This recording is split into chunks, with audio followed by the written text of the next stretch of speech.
Welcome, ladies and gentlemen, to my Sigma Holy Trinity, but with an odd one right on the end. Let me explain what's going on. Greetings, everybody. Welcome back to the landscape, and welcome to more of a gear-related video.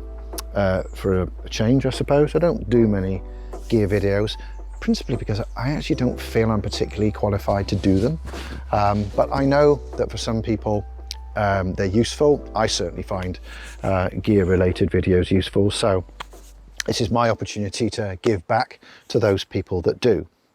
So I am in a very, very fortunate position 3 years after having bought my Sigma FPL. I'm very lucky to now be in the position of having Sigma L-mount lenses to use in the landscape with my Sigma FPL camera. So my Holy Trinity, as I believe it's called for those in the know.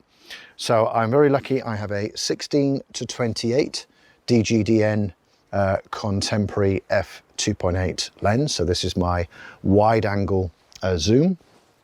Then in the middle, I have the original lens that I bought with the camera, which is a 28-70 contemporary DGDN f2.8. And I've had this lens for 3 years. It spends most of its time, to be fair, welded to the front of my FPL. It is an absolutely superb lens.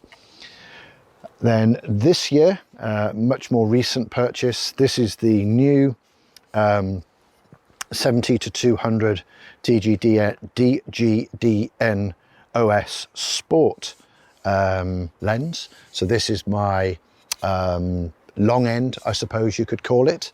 And I recently picked up secondhand I believe this is called teleconverter times 1.4 TC1411 for L mount. So this will marry up to my 70-200 and give me a, what's that, a sort of a 100 to 350-ish. I lose one f-stop, but as this is 2.8 already, I'm not really worrying too much about that.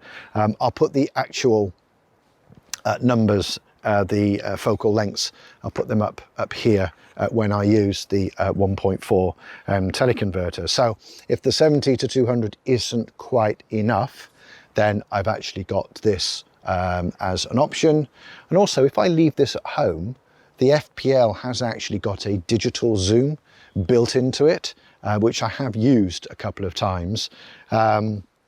It's there if I want it. Obviously, it's won't have as many megapixels in the final picture because it's a digital zoom as opposed to an optical zoom, but it's handy to know that it's there if I ever accidentally leave the 1.4 at home. And this was a second-hand purchase on a popular auction site.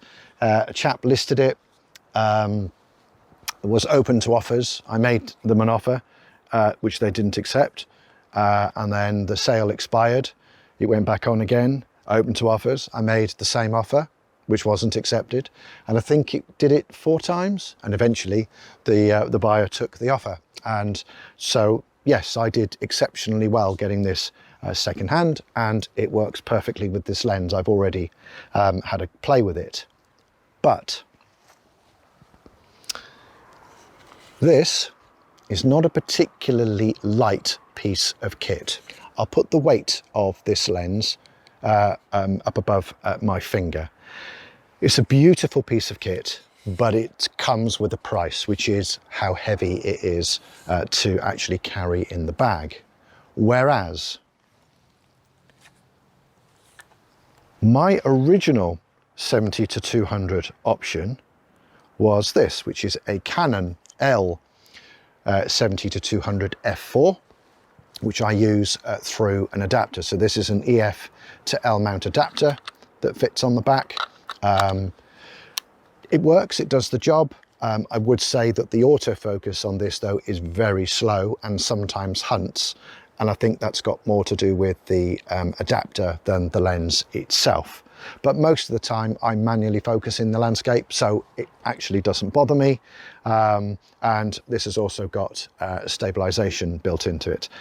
Okay, it's quite an old lens, but the advantage of this lens is how much it weighs, which is quite considerably less than the Sigma 70 to 200 f2.8 Sports.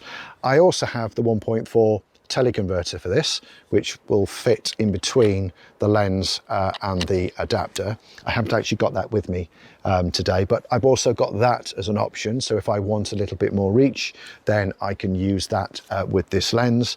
And again, it's not much. I think it's about 200 grams, something like that. So, you know, you're not talking a huge weight loss or weight saving, depending on your point of view.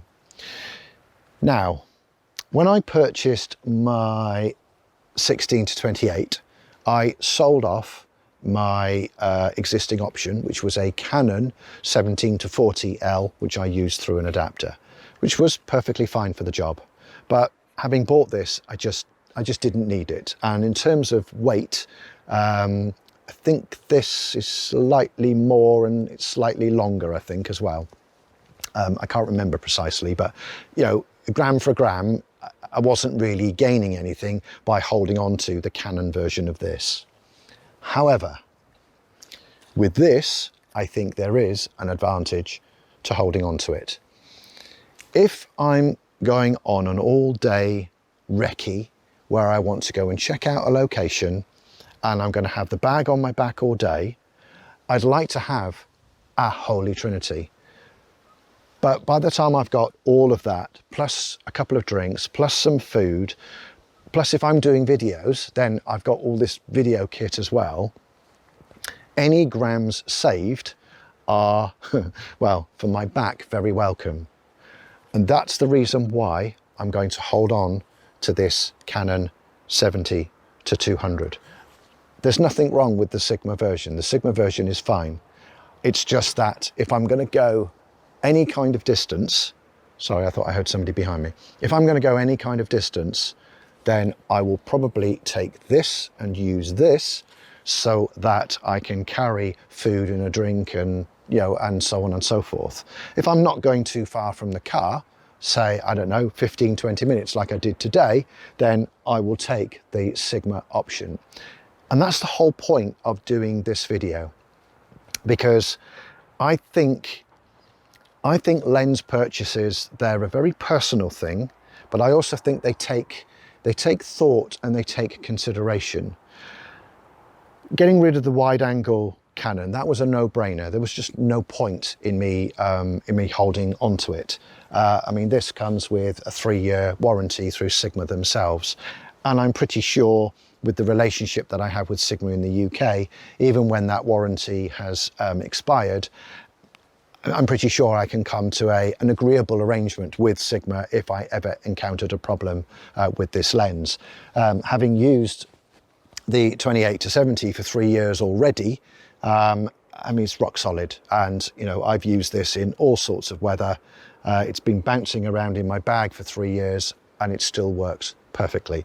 To be fair, I do look after it, but it works perfectly. So I'm completely confident that that 16 to 28 is going to work regardless.